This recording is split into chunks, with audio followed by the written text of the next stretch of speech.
Welcome back, everybody. 7 Minutes for Seniors. Chris Wilson with Modified Independence here at Senior Counsel with Mike Jorgensen.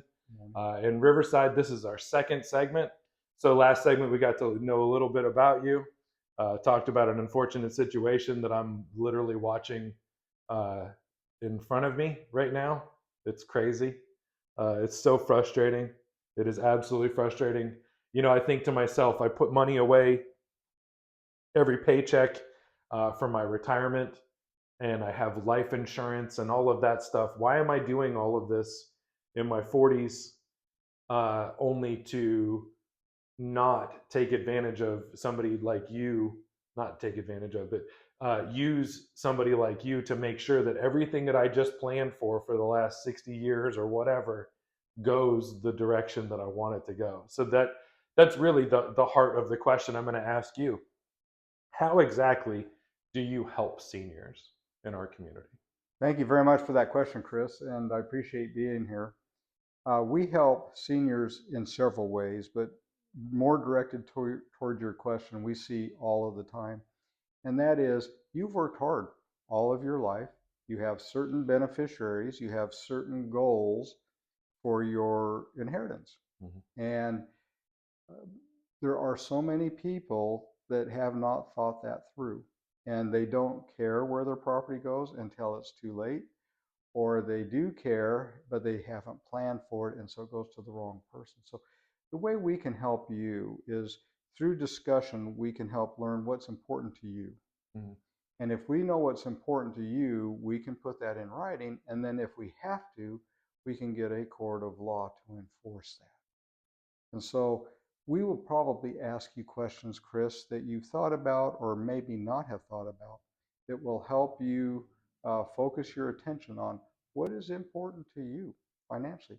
Where would you like to end up financially or healthcare wise? And so when we help people, that is one way we help them. There's also several other ways we can help. Such as? Well, for example, we also run into lots of people that are in chronic long-term care. Mm-hmm. They're receiving care at home. They're receiving care in assisted living facilities. They're receiving care in nursing homes, and they don't know how to pay for it. Now, what we have learned is that between you and the pearly gates is the long-term care industry. Mm-hmm. And if the long-term care industry catches you, Mm-hmm. we tend to find they'll pick you up by your ankles and shake you upside down until you have nothing left, and then you pass to the pearly gates. Mm-hmm. What we can do, and this is probably one of the most important, is we can help legally reposition some of your assets so that if you do have chronic long-term care, those assets can benefit your life and give you better quality of life and better quality of medical care. Absolutely. Absolutely. And you guys helped our family with that. That's how I came to meet you. I had already been in the senior realm for quite a while. And is that the timer already? Or is that a phone call? I apologize. But we're halfway through. Yeah, we've we're still fine. got plenty of time. So that's how I came to meet you, because we had that exact issue. We had some super seniors, 98 and 99 years old, that we needed to figure out what was going on with their estate. Bob was so concerned with making sure that they had enough money that they didn't expect to live that long. Right. Being from the Great Depression era, I don't think they really expected to live. Bob made it to 101. Wow. Unfortunately, Betty passed away right before COVID, but they were really holding on to their money very tight because they were afraid they were going to run out of money. And if not for getting you involved, I don't think that everything would have gone as smoothly with the transition within my family and everything like that. So, getting to see what you did firsthand was really important to me. Thank you, Chris. And I hope we helped you and your family, because had you not come to us, it's very, very likely that they would have spent all their resources and still been on the government benefit and not had anything left to help supplement what the government benefit wasn't going to provide for. Yeah. In this way, they didn't run out of money.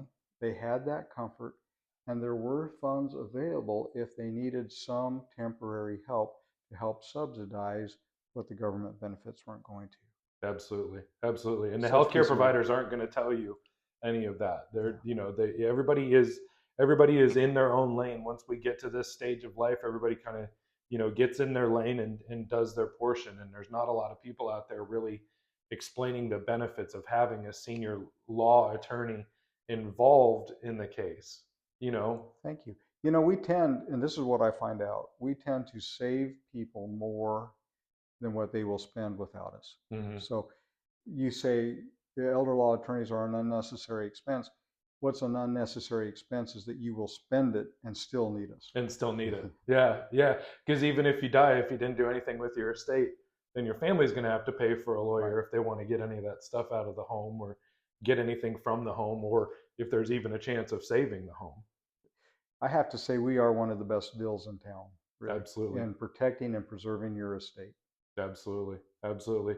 Well, I really appreciate you. This has been our second segment of 7 Minutes for Seniors. If you didn't see the first one, go back and check it out. Hopefully, this information is very useful to you. Make sure you reach out to Mike and his team here at Senior Counsel if you have any questions. If you are, like he mentioned, the parent of an 18-year-old child, make sure that you get their ducks in a row, because you can't call and make a doctor's appointment if you're not a power of attorney once they become an adult, all the way to 98 or 108 or whatever. So make sure you reach out to them. His information is coming up next. Thank you very much, and we will see you again tomorrow for our third segment. Take care. Thank you.